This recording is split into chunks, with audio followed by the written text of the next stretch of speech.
I think that when we look at the question of jobs, when we look at the question of livelihoods, I think we really need to look back at our entire education system, because our entire education system is geared towards giving this mindset to students कि भाई पढ़ाई लिखाई करके अच्छी सी नौकरी करना.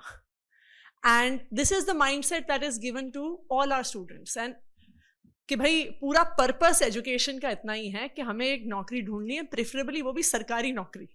That सरकारी नौकरी एक बार ही मिल जाएंगे, सेटल हो जाओगे, फिर तुम्हारा everything is taken care of. What is the consequence of that?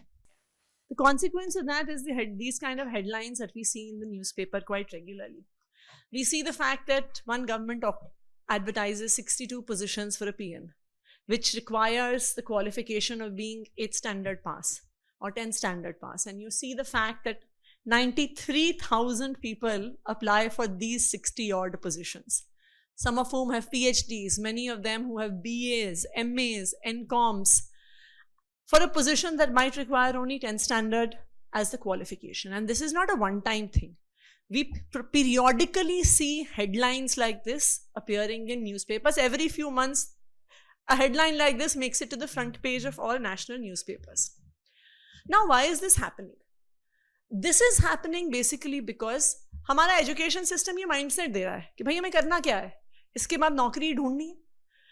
लेकिन फिर the question then arises is that if our entire education system is geared for creating job seekers, then where are the job creators going to come from? Right? It's interesting when Parag Agarwal became the CEO of Twitter. I don't know if many of you saw this meme that was doing the rounds on social media. That meme said, "Padhega India, tabhi to badhega America." It had all these photos of Parag Agarwal, Sundar Pichai, Satya Nadella, and it had that title. Why? Because our education system is creating all these bright, talented, analytically sharp, critical thinking, visualizers, executors, but they are not actually contributing towards the growth of the Indian economy. They are not actually contributing towards the growth of jobs in our country. So, as I said, if our entire education system is creating job seekers instead of job creators, then how is this problem going to be solved? And the problem is that across the country by 2030, we need at least 90 million non-agricultural jobs. Now, where are these jobs going to come from? Because if your education system, which is what is giving people the entry-level human resource into the economy, and आप इस बात को भी छोड़ दीजिए कि it's a very deeply divided education system. 80-90% of people across the country may not get a good quality of education. Even if we are looking at the top 10% or the top 15% of that bracket, if that entire segment is geared to look for jobs, then really who is going to create the jobs? And so therefore, इसका ही consequence होता है कि जो job creators हैं, वो दुनिया के अलग अलग हिस्से में बैठे हैं. और वो जॉब क्रिएटर्स कहते हैं यूरोप में बैठ के कि जी इंडिया का टैलेंटेड एजुकेटेड यूथ हम हायर करके लेके चले जाते हैं. कोई नॉर्थ अमेरिका में बैठ के कहता है कि इंडिया का टैलेंटेड एजुकेटेड यूथ हम हायर करके लेके चले जाते हैं. And somewhere we also feel proud of it. We feel proud of it कि जब बहुत सारी ये वैली की सॉफ्टवेयर कंपनीज हमारे IIT से बच्चे हायर करके जाती हैं, तो हम भी हेडलाइन में कहते हैं कि भाई इतना पैकेज पे हायर करके ले गए, इतने पैकेज पे हायर करके ले गए. But at the core, that is not solving the economic challenge that our country faces. And so to address this, what we at the Delhi government have been working on in promoting entrepreneurship is actually promoting an entrepreneurial mindset. It is not just a question that आपने entrepreneurship का कोई diploma programme चला दिया, आपने दिखा दिया कि भाई फाइनेंस ऐसे होता है, टेक ऐसे होता है, इन्वेस्टमेंट ऐसे होते हैं. But the mindset of our young people needs to change कि भाई जब हम education system से बाहर निकलते हैं, and not just of the young people, I also feel of all people around them, be it their teachers, be it their family members, that mindset is what needs to change. And so to that end, we have started something called the entrepreneurship mindset curriculum in Delhi government schools, which starts from grade 9, goes on till grade 12. And as a part of this entrepreneurship mindset curriculum, we run this program called Business Blasters, where students of class 11 and 12 are given seed money, next, by the Delhi government to actually set up their own startups. And this is one such team of students who set up their startup. And in the last academic year, the government invested 60 crore rupees as seed money for students. 51,000 startups were set up by 3 lakh students who participated in this program. Now, the fact that 3 lakh students participated in this program and set up 51,000 startups, many of them may continue on the entrepreneurial journey, many of them may not continue on the entrepreneurial journey. But with this entire Business Blasters project, वो हिंदी में कहते हैं ना, उन्हें अपना हाथ साफ करने का मौका मिल गया, right? That it was basically the government saying कि we will take the risk. We are giving you, every child gets 2,000 rupees seed money, and you can form groups of up to 10 students. Whatever profit you make is yours. Whatever loss you make out of all this, कि अगर आपने मान लीजिए कि 20,000 रुपए आपके सारे बर्बाद भी हो गए, आपने एक पैसा भी नहीं कमाया, that loss is the government. So that seed money does not have to be returned. And very interesting things came out of this. And उसके बाद, so I said 51,000 students participated, फिर zonal level पे उनके कुछ pitching events हुए, district level पे कुछ pitching events हुए, and finally 125 odd startups were selected for an investment expo. And in this investment expo, अभी तक तो सरकार ने पैसे दिए थे, और वो हो सकता है कि भाई सरकार की पॉलिसी है, उन्हें इन बच्चों को सपोर्ट करना है, तो वो यूजलेस काम भी कर रहे हो तो सरकार सपोर्ट कर रही होगी. But in this investment expo, these 125 teams got more than 15 crores worth of investment from independent investors.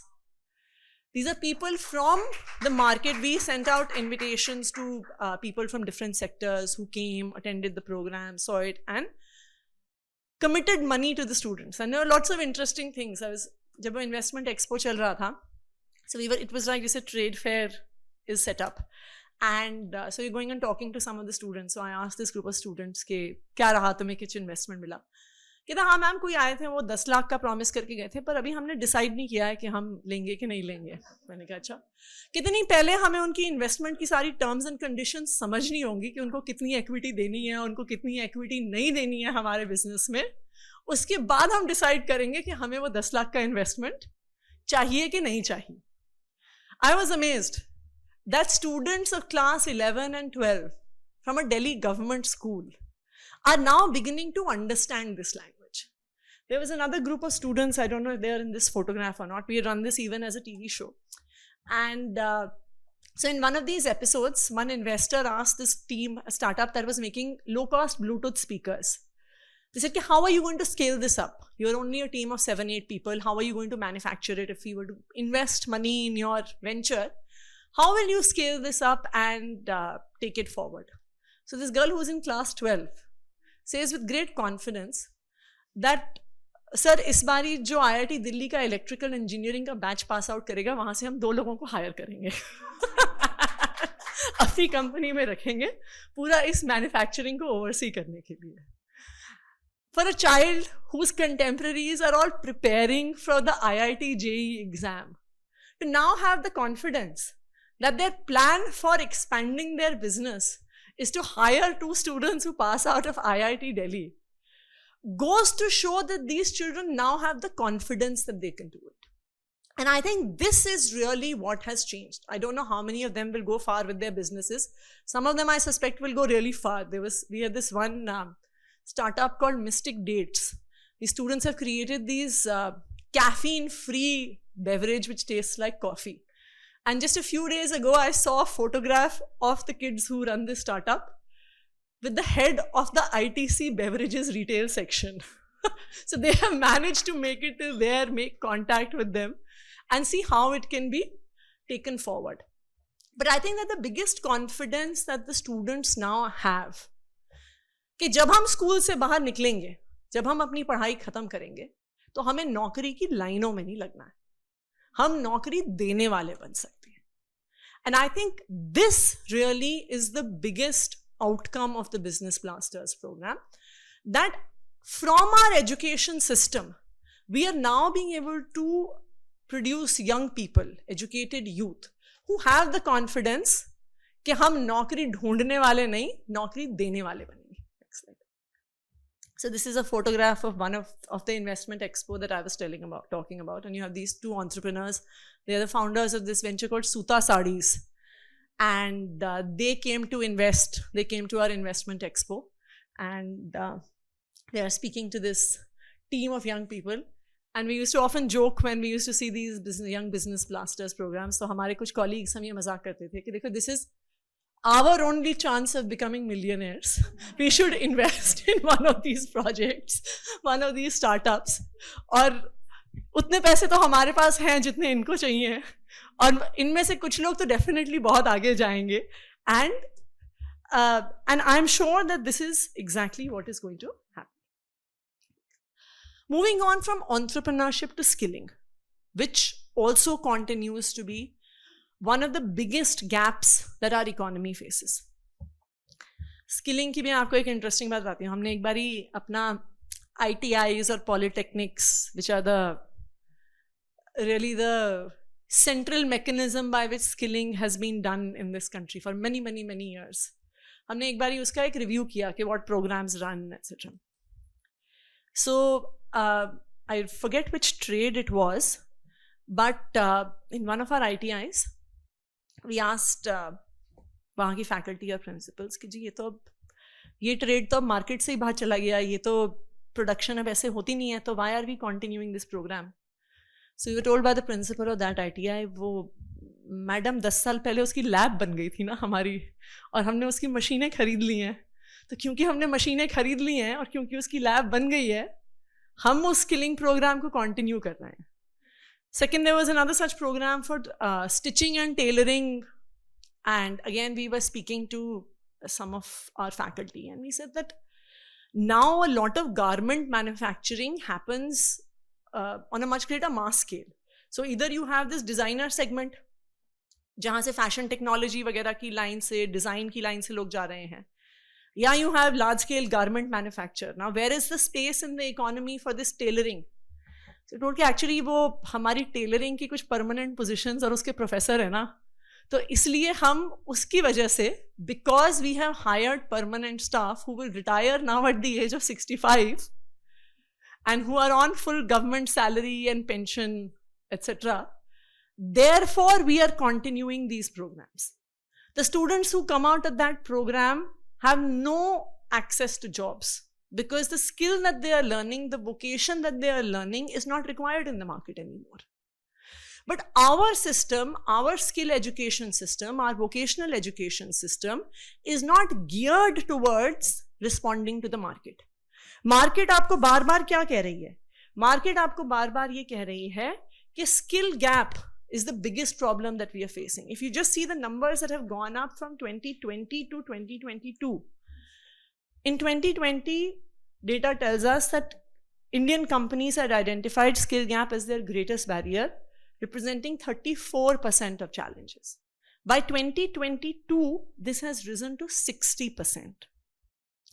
So even when you do have companies that are growing, even if you do have companies that are coming in and investing in the Indian market, and this is something that I've seen, we often interact with a lot of people who are from the business sector.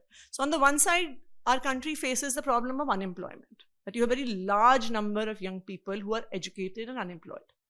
And on the other hand, anyone who runs a business, anyone who owns a business will tell you कि हम किसी भी position के लिए जब लोग ढूंढने जाते हैं, तो हमें ठीक लोग नहीं मिलते हैं. And they say कि फिर हमें अपनी company के अंदर, and this is from the smallest company to the largest, even tech companies like Infosys, etc., who actually then go and retrain their entire staff whom they hire.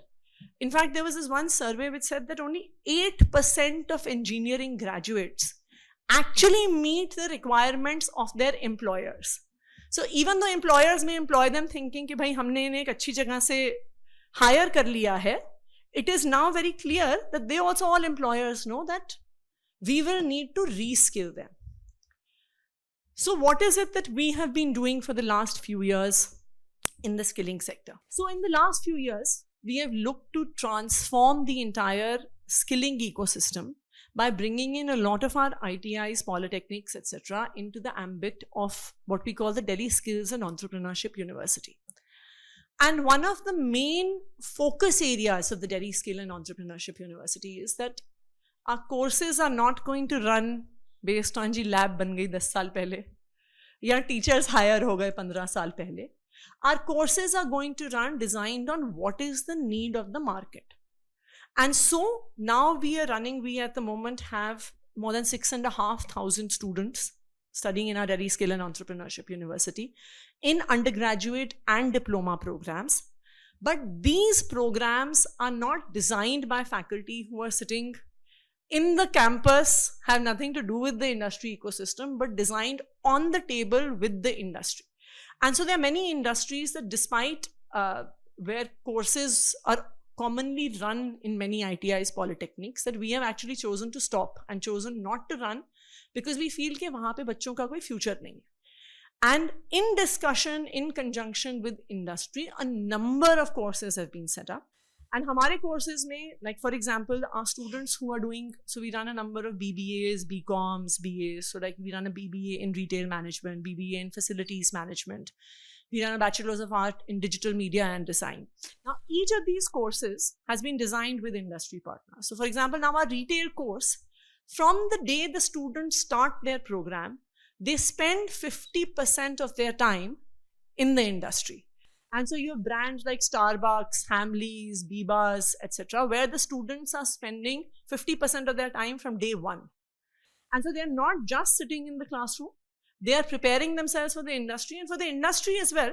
उनको ये पता है कि भाई जिस दिन इनकी पढ़ाई खत्म होगी, हम इन्हें सीधा hire करके लेके जा सकते हैं because effectively हमने इन्हें on the job train किया है. So one is the design of programs. Second, I think the other challenge as far as skilling goes, and a lot of our design of our programs is that we do not keep in mind the segment that is coming into the skilling ecosystem. बहुत बार कौन आज हमारे देश में vocational education के लिए, skill education के लिए आता है? वो लोग आते हैं जिनको, जो एक मेन स्ट्रीम कोर्सेज में जिनको लगता है कि हमें एडमिशन नहीं मिला, often from lower socio-economic groups. Now, if your skilling programs are not designed in such a way that they can connect to the socio-economic segment that is coming into your education, आप कितने भी programme चला लो, आपका जो student है उस programme का वो मार्केट रेडी निकल नहीं सकता. And so what we have started, and I think there was a session on this today morning, we have started working with this organization called Lighthouse in setting up centers called lighthouses for skilling within low income communities. So now what we are saying is कि पहले क्या होता है, idea university का क्या होता है कि बच्चे यूनिवर्सिटी में पढ़ने आते हैं. We have actually turned that around on its head and we are saying university बच्चों के पास जाएगी. So we are setting up centers of the university in low income communities and designing the courses for these in this lighthouse, and this is one of the pictures of this lighthouse. This is one of our centers of Delhi Skill and Entrepreneurship University, which has a set of programs which includes digital literacy, which includes English language speaking skills, which includes even things like personality development, कि बच्चे confidence से जाके, अगर आप एक low income community से आ रहे हो, आप कल को एक confidence से जाके आप interview भी दे सकें. Because this often is really the biggest problem that young people from lower socio-economic backgrounds face. This initiative, an English speaking course, is something that also we have just started. Because over time we realized that even though young people were beginning to get higher quality education, even in our own government schools, that till they are able to speak fluent English, they are not able to get access to jobs. And so we at the Delhi Skill and Entrepreneurship University and with the Delhi government have now started an English speaking program that young people between the age of 16 and 35 can actually come into these English speaking centers on the weekends, in the evenings, in a mix of digital and physical programs, so that they are actually, with their education, able to get access to jobs. There are many other initiatives that we have taken, but I think I'm going to stop here. Basically, our focus has been on the fact that till you can address the root of the problem, be it in skilling, be it in entrepreneurship. Till then, we are not going to be able to transform, not being able to transform the skilling, the entrepreneurship, the livelihood sector. As far as livelihoods and jobs goes, till the entrepreneurial mindset can be given to all Indian youth, we are never going to be able to meet the requirement of jobs that we have. And second, even if we are able to create jobs, till we are able to meet the exact skilling needs of our young youth population, we are not going to be able to fulfill those demands.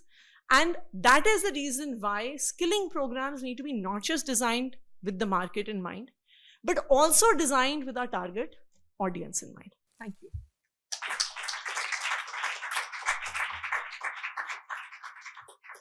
As you said, the thing is that you got 6,500 students in the center of Delhi and you're doing a great job with them. But as you shared, there are like millions of kids around India who need the same sort of education. If you had to create a remote version of this in another location, maybe a city or a town, what are the 2 or 3 things that you would advise an education group to do to set up a similar model in their location away from you? So I would say that it's the same principles that need to be replicated. I think number one is the entrepreneurial mindset. I think there is no substitute for that. Because till that mindset changes, and the interesting thing is, it's not just the mindset of the students. When our students with the seed money and the startups they have set up, when they have started earning money, right? उनके parents का भी mindset बदला है. And many of them talk about that कि भाई शुरू में जब हमने ये शुरू किया, हमारे parents सोचते थे भाई क्या धंधा वंदा कर रहे हो तुम लोग, especially parents of girls. But once the profit started coming in, right, for a low income household, if the child is even earning 10,000, 15,000 rupees, it is not a small sum of money. Now, some of these young people have got investments of 10 lakhs, 15 lakhs for their startups. Whether they're able to use it under whatever terms and conditions is a different matter. But I think that the entire social ecosystem has got the confidence कि ये जो पिद्दी से बच्चे हैं, देखो, we are also a very ageist society. Like हम young people को बहुत trust नहीं करते हैं as a society. But the fact that young people, you have given them the opportunity, as I said, कि वो अपना हाथ साफ कर सकते हैं. And with that opportunity, not only do they get the confidence, but their entire social ecosystem gets the confidence कि भाई, even if my son is not doing what Sharma ji ka ladka is doing and what Chacha ji ka bada beta is doing, it is okay. So that is number one. Number two, as I said, I think designing skilling programs with 2 things in mind. What is it that the industry needs, number one, and what is it that our target segment needs to be able to get to that level. I think जब तक हम वो design नहीं करेंगे, for example, I feel that a technical only skilling program is actually not going to be enough to fulfill the requirements of the socio-economic segment that needs it the most. So जब तक आप English speaking can seem something that is very uncool, you know, like आजकल थोड़ा सा उसको वैसे देखा जाता है ना कि भाई finishing schools and grooming and this and that. But till one is able to fulfill that requirement, that is a very real requirement. And वो हम इस बात से देख सकते हैं कि अगर आप, if you were to look at the most popular YouTube channels across the country, they are all spoken English channels. कि भाई जो English speaking सिखाते हैं. What does that go to show? It goes to show that that is what people are looking for. So unless we are able to fulfill that requirement कि भाई उस segment को किस चीज़ की ज़रूरत है, आप उन्हें skill भी दे देंगे, so that is not going to be enough for them to be able to access even the employment opportunities that exist. Small question, ma'am. This Lighthouse program is looking really very fantastic. I'm very impressed with this initiative. So the question is, how long has it been around? And I'm sure when you had this such a brilliant idea, how are you tracking this performance? I mean, you may have this big goal, but somewhere, unless you track an actual set of parameters to see, is the program delivering what it is intending to? So would you be able to share with me what are those parameters? Because I'm really happy to hear this, and I can see it's a grassroots level initiative, but there is a whole world of disbelievers, and I'd like to go and track those parameters and then feel confident that yes, it's working. So I'll be happy if you can share. So 2 things.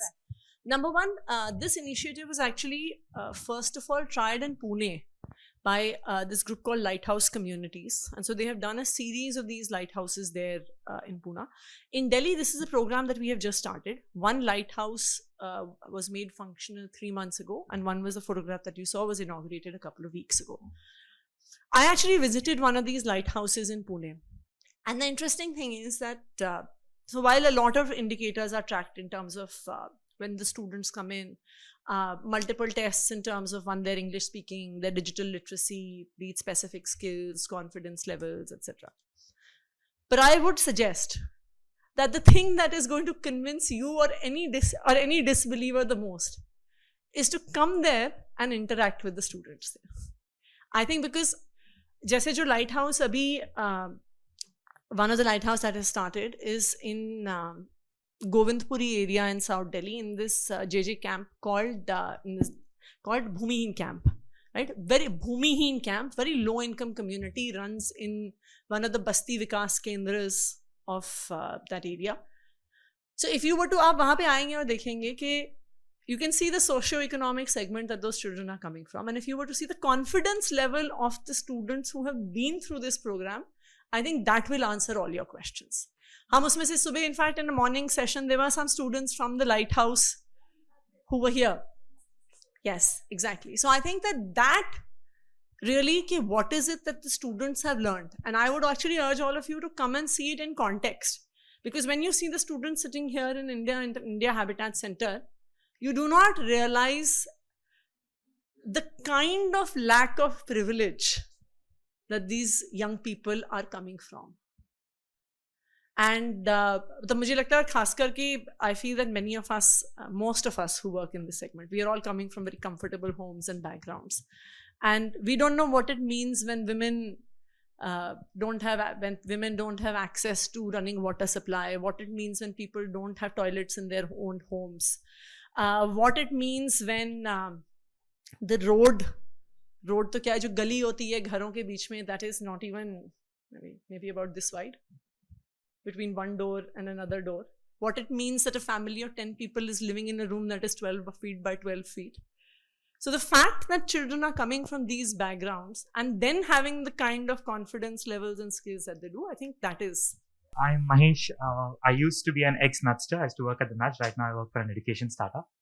I was just curious to understand with respect to the skilling programs that you started with, the gender lens of it, right? Is there a special focus on sort of getting more and more women specifically involved in, like, because that's one sort of lens I just want to understand, like, how you're looking at it. No, it's interesting. It is a significant lens. And in fact, this year, when we have opened our admissions for the Delhi Skills and Entrepreneurship University, we have actually given a 5% extra plus on the marks to all the girl students who apply.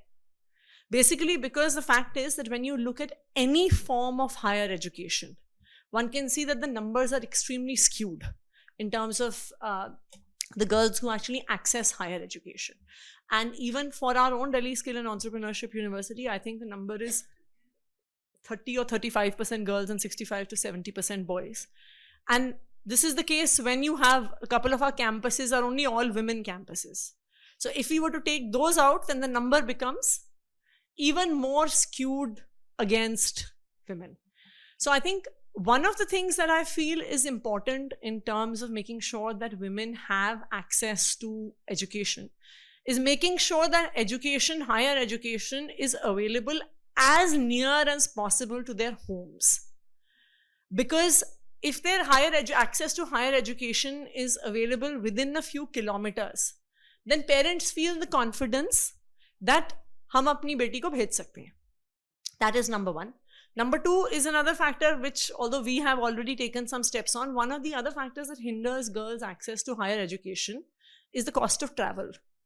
That if you have to travel from one part of the city to another, then going by public transport becomes extremely expensive.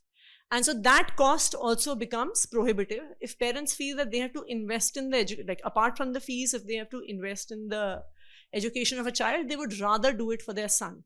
In fact, this was also one of the reasons behind why bus tickets were made free for women in Delhi, was apart from pushing the number of women who are involved in the labor force, also providing access of girls to higher education, so that because schools you can ensure that 1 kilometer की दूरी में, 3 kilometer की दूरी में available हो जाए.